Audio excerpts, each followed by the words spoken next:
লেবাননে বড় ধরনের হামলা শুরু করেছে ইসরায়েল। সোমবার হিজবুল্লাহর প্রায় ৩০০ অবস্থান লক্ষ্য করে চালানো হামলায় কমপক্ষে ৩৫ জন শিশুসহ ৪৯২ জন নিহত হয়েছেন।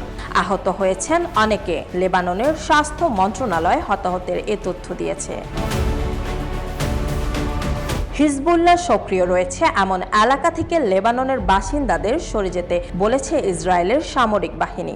অব্যাহত হামলার মুখে দক্ষিণ লেবানন থেকে লোকজনকে সরে যেতে দেখা গেছে। লেবাননে পেজার বিস্ফোরণে নিহত ৯, আহত ২৭৫০।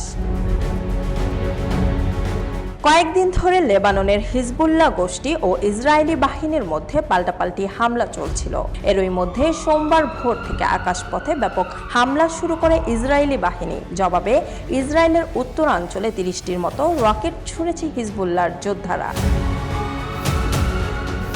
সোমবার প্রকাশিত এক ভিডিওতে ইসরায়েলের প্রতিরক্ষা মন্ত্রী ইয়োভ গ্যালান্ট বলেন, আমরা লেবাননে আমাদের হামলা তীব্রতর করেছি।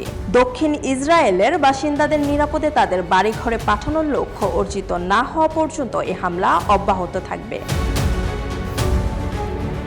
ইসরায়েলের হামলার আশঙ্কায় লেবাননের দক্ষিণাঞ্চলের স্কুল বন্ধ ঘোষণা করেছে কর্তৃপক্ষ।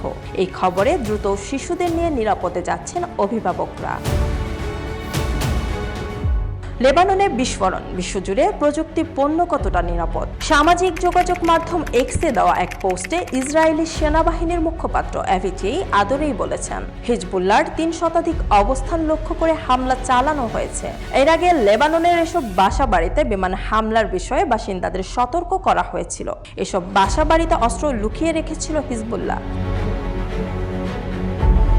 আকাশপথে লেবাননে ব্যাপক হামলা চালিয়েছে ইসরায়েলি বাহিনী। দূর থেকে একজন ব্যক্তি সেই ছবি তুলেছেন।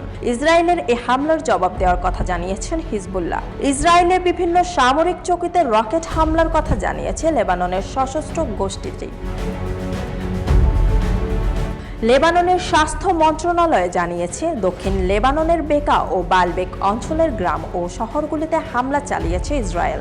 এখন পর্যন্ত ৪৯২ জন নিহত হয়েছেন। তাদের মধ্যে অন্তত ৩৫ শিশু ও ৪২ জন নারী রয়েছে। এছাড়া হামলায় ১২৪৬ জন আহত হয়েছেন। এদিকে ইসরায়েল ও লেবাননের মধ্যে যুদ্ধ ছড়িয়ে পড়ার প্রেক্ষাপট রোববার যুক্তরাষ্ট্রের প্রেসিডেন্ট জো বাইডেন সাংবাদিকদের বলেন, মধ্যপ্রাচ্য যুদ্ধের বিস্তৃতি ঠেকাতে সামর্থ্যের মধ্যে সবকিছু করে যাচ্ছে যুক্তরাষ্ট্র।